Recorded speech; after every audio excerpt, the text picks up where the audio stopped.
The person you think is judging you right now isn't actually there. Have you ever felt judged even while sitting alone in an empty room? You are replaying a conversation from 3 hours ago. You are thinking about that awkward thing you say. You can physically feel the shame. You feel watched, you feel criticized, you feel small. You're currently being haunted not by ghosts and not by the people you think are judging you. You're being haunted by your own ego. You see, the ego doesn't just build an identity for you in isolation, it's obsessed with how your personal identity fits into a group or society.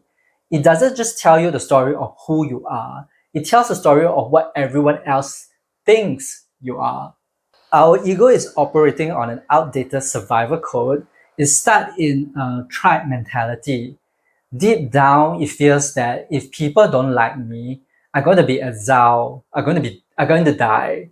So to ensure survival, we are always trying to get other people to like us, always trying to figure out what other people think of us. But doing so, we end up building a mental prison for ourselves. We put too much focus on what other people think of us. We spend our entire life performing for an audience that might not even watch our show. Most people think the solution to judgment is having the courage to be disliked. Let go of social approval. Don't let other people's opinions affect you. But it's actually much deeper than that. It's realizing that no one is actually watching you. We think that every word we say, every action we take are heavily scrutinized by others. But the truth is, unless you are a celebrity or you have a long history with someone, people don't really care about you that much. You aren't the main character in other people's story. Usually, you aren't even a supporting actor. You are just an extra in the background. They are too busy fighting their own battles in their own mind to critique you. For example, if your friend doesn't text back or stop reaching out, your ego might scream, "They hate me! I must have done something wrong." But the reality could simply be that y'all are growing apart. The friendship is slowly fading away, like how the season ends. They don't hate you. You just don't fit into their narrative of the world anymore. You aren't serving their storytelling purpose, so you're excluded from the plot. They aren't judging you. You just become irrelevant to their current movie. The reason you feel judged, even when people aren't there criticizing you, is because you're projecting. You are taking your own insecurities and projecting them onto the faces of others. I remember as a kid, I had low self esteem. I always think that people don't like me.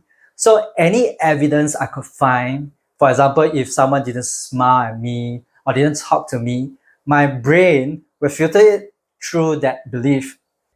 It wasn't that they didn't like me, it was that I believed that they didn't like me. The judgment feels so real because in my mind, I've actually hired these people to be the antagonists of my story. My ego is using their existence to narrate my own story where I'm never good enough for others. Can you see how crafty the ego is? You're not just telling yourself that you're not good enough, you're using others to affirm that you're not good enough.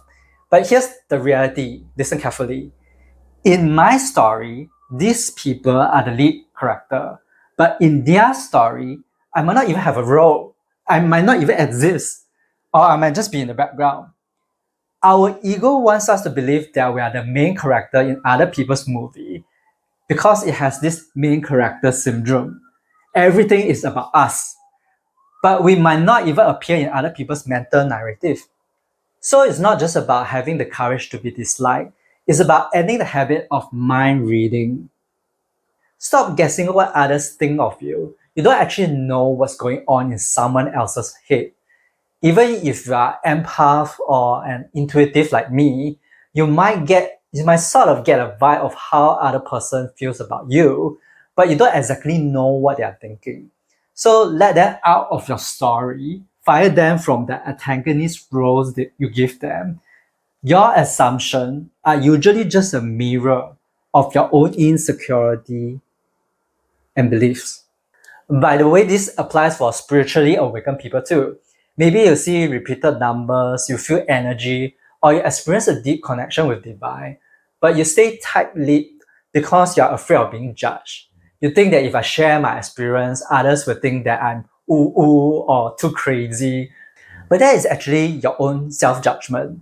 Deep down, a little part of you believe it's weird. So you assume other people will think that too. You think that you know what other people are thinking, but you aren't reading mind. You're actually reading your own belief system projected through others.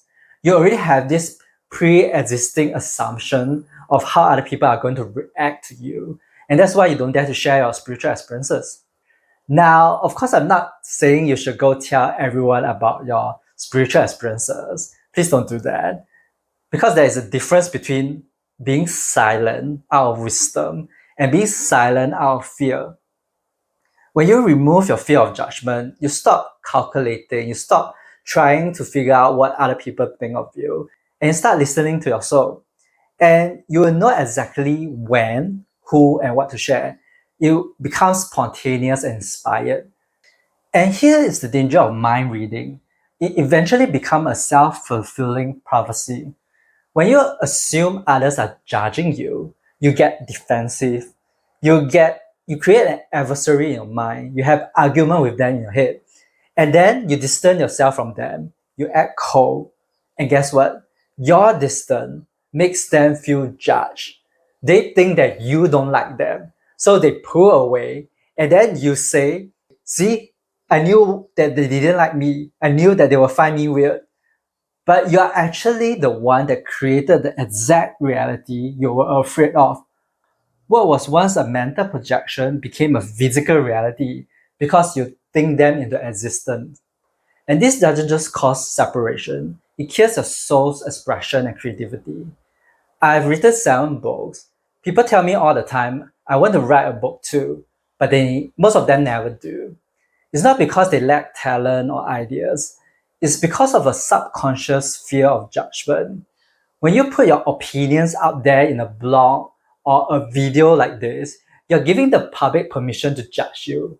You're afraid of making mistakes, being criticized, or having people disagree with you entirely.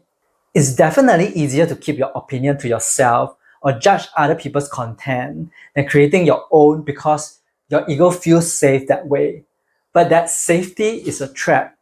Fear of judgment blocks your throat chakra and chokes your creativity. You haven't even finished the first chapter and you're already paralyzed by how you will be received. If you don't clear that mental space, the space that you spend on trying to figure out what other people will think of you, you will never really have the room, the mental room to create. And you know what's funny being a content creator? The real challenge isn't being judged. It's actually getting people to even care. Most people are too busy with their own life to read your books or watch your content. Yet we spend so much time and all of our energy worrying about other people's opinion. So how do we actually stop this? How do we stop obsessing over everyone else's opinion? Now, I'm not suggesting we become arrogant. I'm not saying that you should go around declaring, I don't care about anyone and their feelings. I'll say whatever I want, even if it hurts people. That's just another mask for the ego. What I'm really saying is this: stop predicting and stop assuming. Don't spend your precious mental energy trying to figure out what's going on in someone else's mind. Instead, deal with the judgment when it actually comes. Is if someone judges you or give you some feedback, listen. If it's constructive, use it for growth. If it's just noise, just drop it. But never predict and let the anticipation of an opinion dictates what you do or don't do.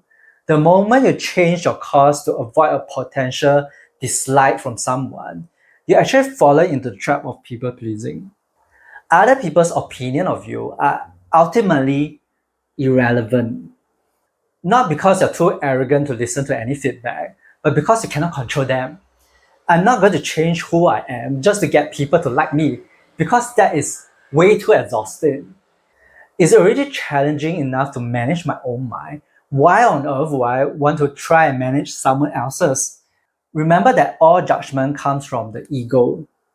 It's just a tool for storytelling. I'm not going to try and dictate how their ego tells its story, right? If they want to include me as an antagonist in their story, by all means, I only have control over my own story. And I'm not going to include them in my story just because they include me. Once you allow other people to think whatever they want about you, you're free. You're no longer controlled by their perception. Ultimately, we have to realize all judgment is just self-judgment. If you don't judge yourself for being weird, bad, or not good enough, their opinions will have no impact on you. It's like someone thinks negatively about you, and you're like, that's kind of interesting. I don't believe I'm bad. They are entitled to their own opinions. It's okay for us to disagree. Then their judgment doesn't hurt you. Or you're like, I know I have these weaknesses. I know I'm imperfect. I already know that I'm not good at doing these things that you have mentioned. And you accept your own flaws. Their words will just slide right off. It's only painful when somewhere inside you believe what they say is true and you hate that. So you don't need to change how other people see you. You need to change how you see yourself. Once you love and accept yourself, including all your flaws, the threat of judgment disappears because external comments can't hurt you anymore. If you're struggling to accept yourself fully, watch this next video. I'll show you how to navigate negative self-perception.